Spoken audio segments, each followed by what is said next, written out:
Bueno, nada más, nada más. Esto no nos sirve a nosotros, la verdad, no nos sirve a nosotros. ¿Qué nos sirve? Es la pregunta que le voy a hacer al siguiente entrevistado. Y sí, estamos teniendo tema elecciones en la ciudad de Buenos Aires. Lo tenemos con nosotros al señor Daniel Lipovetsky, que se presenta para diputado nacional. ¿Cómo va? Hola Ezequiel, ¿cómo estás? Hola, ¿cómo andan? ¿Todo bien? Bien, ¿vos? Bien, estaba escuchándote con mucha atención. Te olvidaste del 3% que seguramente estaría involucrado ahí en el convenio con McDonald's. 3% de los Big Mac que consiguió Petovelo van para Si Karina. hacemos cálculos, es un lindo número. Ojo, no está mal, la verdad, el acuerdo que cerró Petovelo para Karina. Sí, bueno, es un gobierno que de alguna manera es un gobierno corrupto, está claro, acusado de graves temas de corrupción, no Sí. solamente sino no solamente el de los fondos para las personas con discapacidad, sino lo de la criptotrucha de Libra, el cobrar por audiencias, como denunció Payarols en su momento. Está claro que es un gobierno corrupto y bueno, cuando aparece un convenio como esto, el sentido común es que uno piensa, ¿dónde está el negocio? Karina. Che, ¿y lo que acordaron con Estados Unidos también? ¿El 3% va para Karina? ¿De los 20.000 millones de dólares? No creo ahí, porque creo que en definitiva lo importante, ahí el que más le interesa el negocio, entre comillas, es Estados Unidos. Creo que en realidad más allá de... ¿Pero no lo hacen gratis? ¿No hacen porque son buenos? No, a ver, digamos... Toto dijo Cualquiera. que sí, le preguntaron Claro, ayer. Yo le creo al Jau.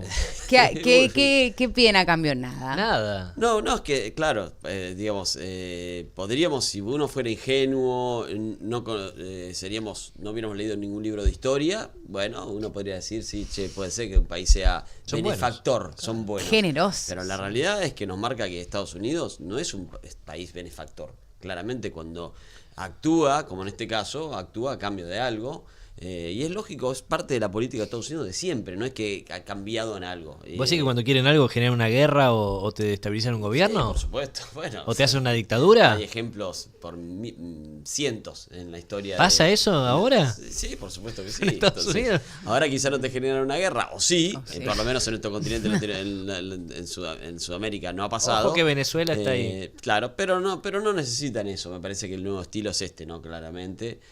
Vienen a un salvataje a un gobierno, por supuesto que el plan económico ha fracasado sin lugar a dudas, le aporta dinero a cambio de cosas. ¿Cuáles son las cosas? Bueno, por supuesto alineamiento, las famosas inversiones.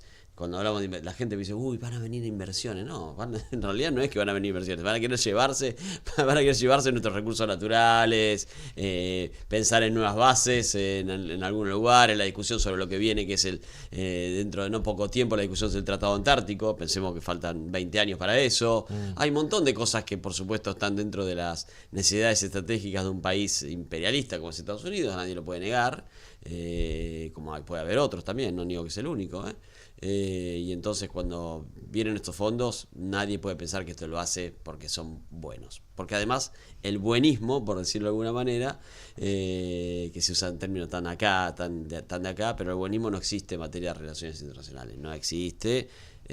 Cuando un país actúa por los intereses estratégicos de ese país, salvo que sea de alguna manera alguna situación muy coyuntural que puede pasar, como por ejemplo una hambruna, una situación de emergencia de salud, esas cosas. Pero a no veces te lo la van a solidaridad solucionar. internacional, No te lo van a te solucionar, te van a paliar. Exactamente. Como Pero en Haití, este que caso, vemos que no sale de esa situación, África no sale de esa situación, Exactamente. y a No. Cuba la llenan de, Claro. le bloquean para que haya hambruna. Por justamente. supuesto, te pueden ayudar, digamos, para mostrarse que son solidarios, pero digo para diferenciar. Pero no es el caso de Argentina, que Claro. es otra historia, ¿no? Argentina no está pasando una situación. Argentina tiene recursos, de este tipo. casualmente, que les interesan a ellos, casualmente. Sí, por supuesto, y además porque en definitiva, a ver, siempre se habla de, a veces cuando nos queremos comparar con Uruguay, se habla con Chile, que no podemos compararnos con esos países, no porque no pudiéramos, sino porque las diferencias de tamaño, de cantidad de población, de importancia estratégica y geopolítica de la Argentina son por supuesto mucho mayores que esos países. países, sin lugar a dudas.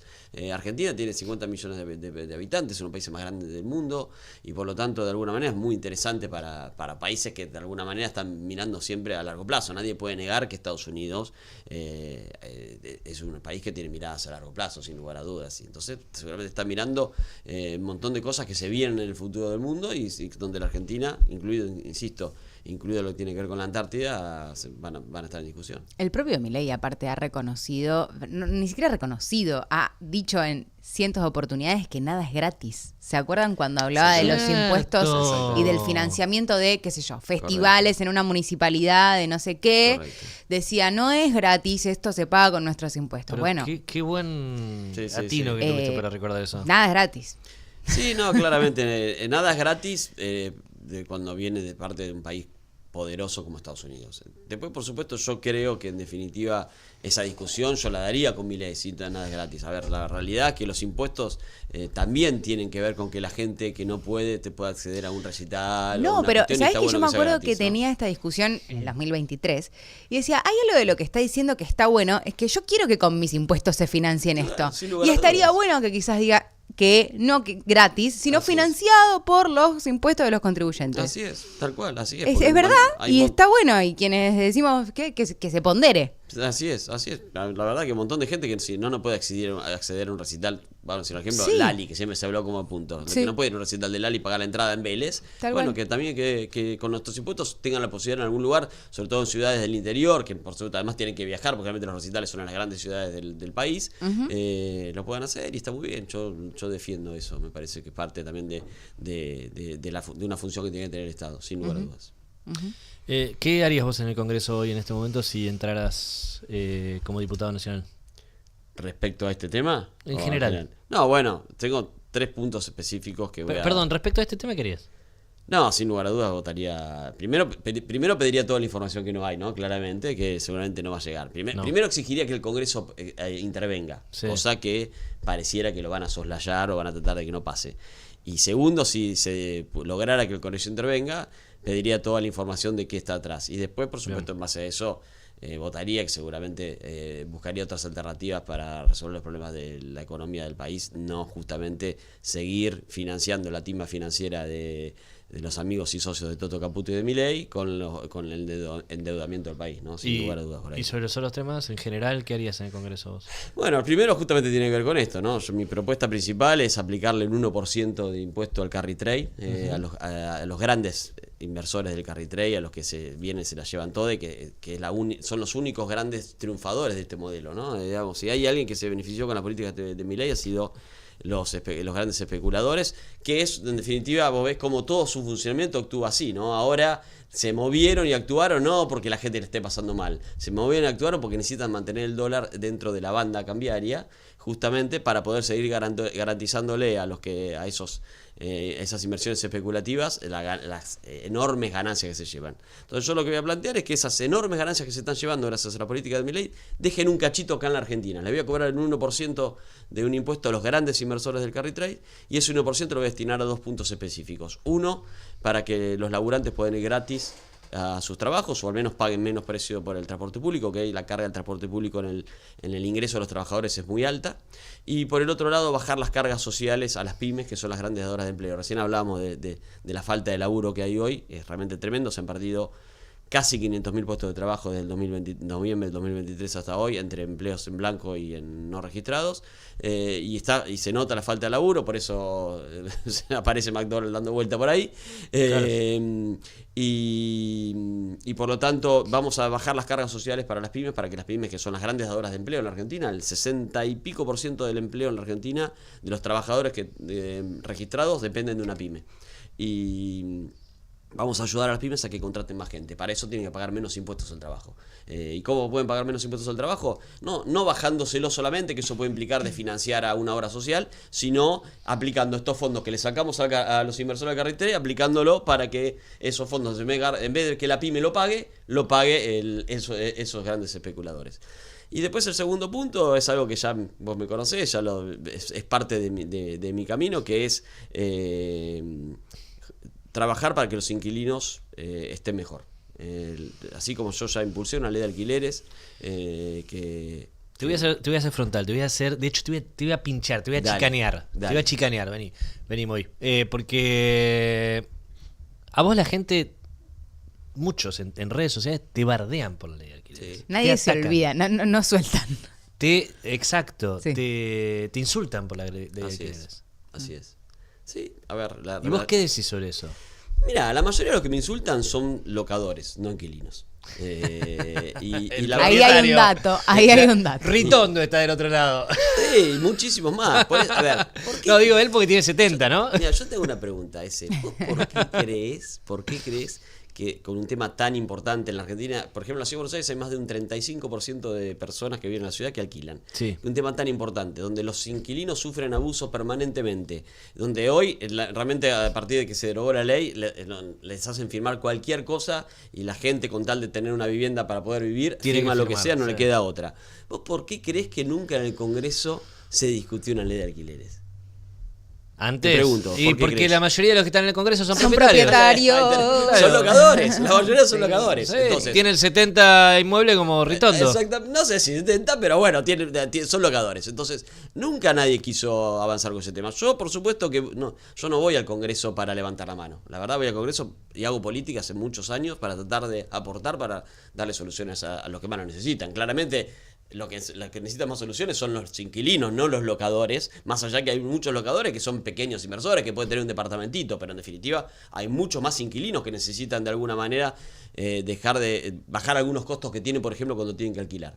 Entonces, por eso trabajé esa ley y la verdad que la ley aportó un montón de cosas. En alguna cuestión era corregible, por supuesto. Siempre las leyes, cuando se aprueban, requieren consensos y en los consensos se modifican cuestiones que a veces después no funcionan. Pero al inquilino que se suma y te No, putea ahora. Perdón, ¿qué le pero decís? además es una ley que de toda autoría, pero que se votó. Sí, por Sí, todo. la O sea, votaron. está todo bien, No, digo, tuvo pero- votos, no tuvo votos en contra. Pero por Ni en eso, diputado, entonces ni en es una senado. injusticia también que Pero- te la tiren por la cabeza a vos, porque aunque fuera corregible, mejorable, lo que sea, La votaron todos. la Toda votó todo el Congreso, chicos. toda O sea, la no es ley. una persona. Pero Mira, acá toda estamos la- para chicanear también porque Pero esto es lo está que muy bien. vende, Yo, Daniel. mira, Sí, yo me jugué obvio. por los inquilinos y te digo cuestiones que hoy le preguntamos al inquilino si estaban hoy mejor o estaba mejor cuando había ley o era sin ley. Y te voy a sintetizar en 2 o 3 A cosas. ver. Cuando estaba la ley, los inquilinos cuando firmaban el contrato pagaban un solo mes de depósito. Sí. Hoy les imponen 2 o 3 meses de depósito Sí. en el contrato. Yo Cuando soy estaba- inquilina. Bueno, cuando estaba la ley, solamente te podían exigir un solo mes por adelantado. Hoy te exigen 2 o 3 meses por adelantado y he visto contratos de 6 meses por adelantado. Depende del tipo de propiedad. Cuando estaba la ley, las expensas extraordinarias las pagaba el propietario o el locador. Hoy en los contratos se le pone a los inquilinos que tienen que pagarlas. En las expensas extraordinarias las tiene que pagar el inquilino cuando no corresponde. Es más, nosotros en la ley hemos puesto, además que pues, muchas veces son muy vivos en los consorcios, hay gastos extraordinarios que los ponen como ordinarios. Y nosotros habíamos puesto en la ley que aunque figurara como ordinario, si era un gasto extraordinario, lo tenía que pagar el locador, porque es lo que corresponde, ¿no? Entonces, todas esas cosas que estaban en la ley y que ayudaban al inquilino, hoy no están más. Cuando estaba la ley, al inquilino durante la vigencia del contrato no lo podían sacar de la vivienda, no te podían echar, porque claramente es tu vivienda, vos vivís ahí con tu familia, te mudaste, tus hijos van a una escuela cerca de donde vivís y no puede pasar que venga el locador y te eche cuando se le ocurre. Bueno, ahora sin ley, el inquilino lo pueden echar cuando el locador se le ocurre. Vos firmaste el contrato, entraste a la vivienda y a los 3 meses al locador se le ocurrió echarte porque vendió el departamento, lo puede hacer sin pagarte nada. Ahora, cuando Milei deroga la ley de alquileres por el DNU 70, por lo deroga por un DNU, establece que si el inquilino se va antes, tenés que pagar lo que te queda pagar del lo que le contrato. queda, un 10% de lo que queda del contrato. Entonces está claro, Milei derogó la ley de alquileres para beneficiar a los locadores. Y yo hice la ley de alquileres para beneficiar a los inquilinos, sin lugar a dudas. Y por lo tanto, ahora que Milei la derogó, si soy diputado nuevamente, voy a ir por una ley de alquileres 2.0 que incluya todas estas cuestiones y por supuesto haremos una revisión de algunas cuestiones que pueden ser justamente revisables como todas las leyes. La mensualidad subió mucho, me acuerdo, en ese momento y te puteaban por eso, porque había subido mucho lo que se pagaba mes a mes. Mira, la ley... No, lo Y- que se pagaba con Cuando el se aumento. actualizaba. El Se aumento, te no actualizaba mes a mes, una no mes vez a al mes, año. no mes a Se mes, actualizaba una vez exacto. al año. Y estábamos en un contexto de muchísima inflación. Entonces, el salto que vos pegabas cuando te venía el aumento de contrato era muy grande. Claro. Ese era el problema, Eso, no digamos, era más mesa a grande. mesa. Ya no que- era más mesa a mesa, ahora sí. Mesa a mesa. Bueno, ahora No, se le en el ponen- mejor de los casos encontrás algunos contratos Sí, 3 donde meses. cada 3 meses, cada 4, algún milagro de 6 conozco. Pocos, es un milagro, pocos. honestamente. La mayoría son Acá 3. tenemos un caso del operador, mirá, 6 meses. 6. Pero 6 Mirá, meses. bueno, 6 sos un meses. afortunado. Mirá, Yo tengo 4 y soy afortunada. También. La Porque mayoría son 3. Son 3. La mayoría son 3 cada 3 meses. Mira, la realidad es que el proyecto que yo original establecía la actualización cada 6 meses. Mirá. El debate parlamentario se extendió un año. La verdad que es cierto que el golpe cuando se actualizaba era muy fuerte. También es cierto que estábamos hablando de una inflación altísima en la última etapa del gobierno anterior y por lo tanto eso se veía reflejado. Ahora, también es cierto que durante un año, cuando todo aumentaba, al inquilino no le aumentaba. No, estabas Claro. pagando capaz durante mucho tiempo Claro, un alquiler entonces- muy bajito y después Y de era repente después, grande el entonces, impacto. Entonces, la realidad es que esas son cosas para volver a pensarlas, sin lugar a dudas. En la Argentina, que es un quilombo de la economía y donde además, fíjate que porque el gobierno perdió una elección municipal, digamos, donde se eligieron consejeros escolares y concejales, el riesgo país subió 500 puntos. Entonces, la verdad que en este país la economía es un lío y por lo tanto hay que pensar un poco en eso y ver si eso se corrige. Ahora, sin lugar a dudas, hasta en ese tema, que te digo es un tema para revisar, hoy los inquilinos están peor que antes, porque claramente hoy te actualizan cada 3 meses, cada 4 meses, antes lo actualizaban cada año, después cada 6 meses, pero en definitiva era mucho mejor antes que ahora. Es más, si vos ves, durante la vigencia de la ley de alquileres, los alquileres y los sueldos casi aumentaban de la misma manera. Te diría un poquitito más los sueldos que los alquileres, pero parejo.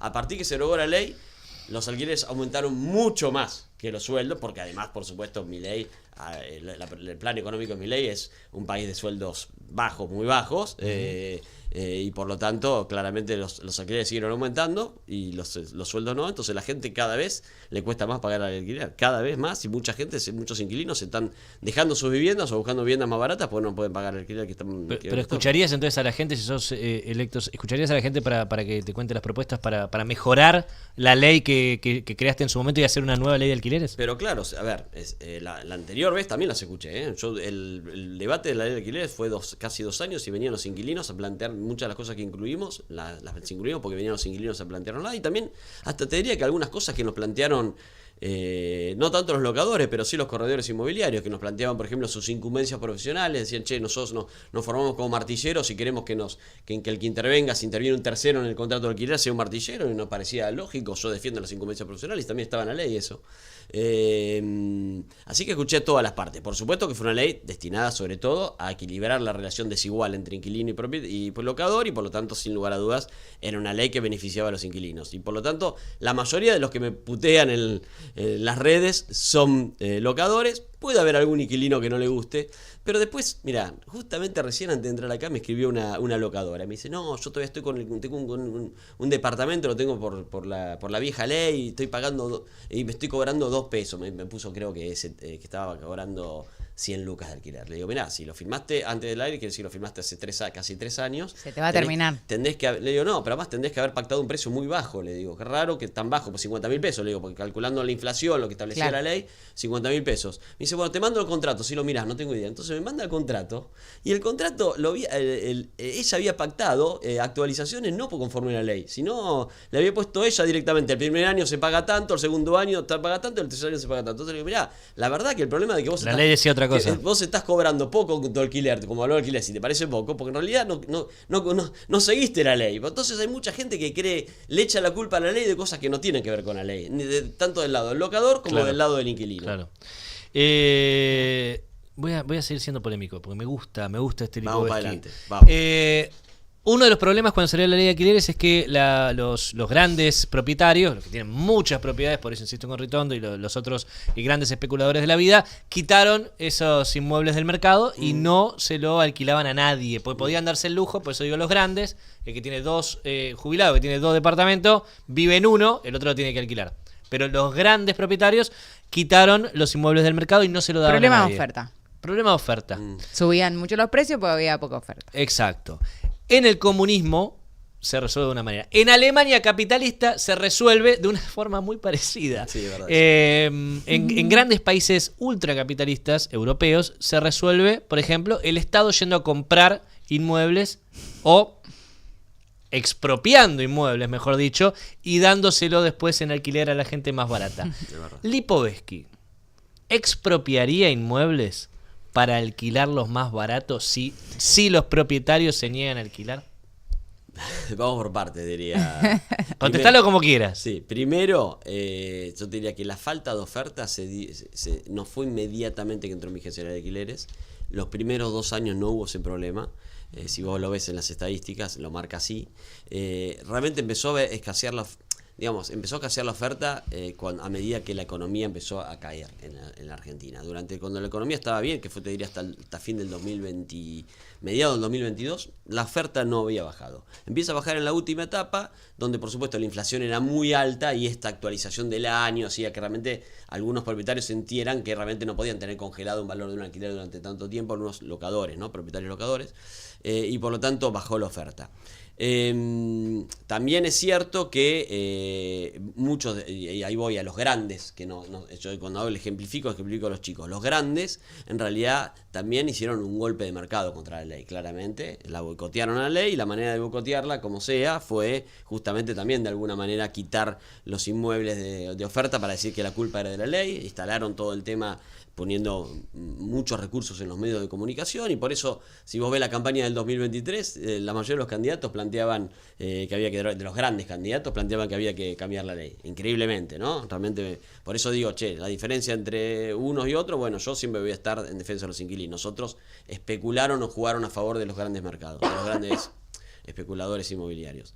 Ahora, realmente, si escaseara la oferta, y ahora voy a tu pregunta, si realmente la oferta escaseara, no por la ley, sino porque realmente puede escasear la oferta, porque claramente si seguimos con un país... Pues te hacen un golpe de mercado de nuevo. No, bueno, a ver, por eso digo, si hubiera un golpe de mercado de nuevo, y yo soy gobierno, buscaría todos los recursos posibles para que eso no pasara.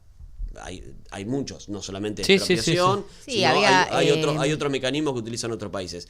Creo que una de las grandes críticas que yo le hago justamente al gobierno de Alberto Fernández sobre eso es que no cumplió la ley, no se jugó por la ley. El mejor ejemplo es que no la reglamentó nunca y entonces, por ejemplo, la ley tenía un capítulo referido a que tenía que haber un programa público de garantías para que la gente que vive en los barrios más vulnerables, que les cuesta un huevo alquilar, claro, porque pagás alquileres, vos pagás un alquiler más alto caro en la 31 o en la 1114 que en el barrio de acá, de Montserrat o San Telmo.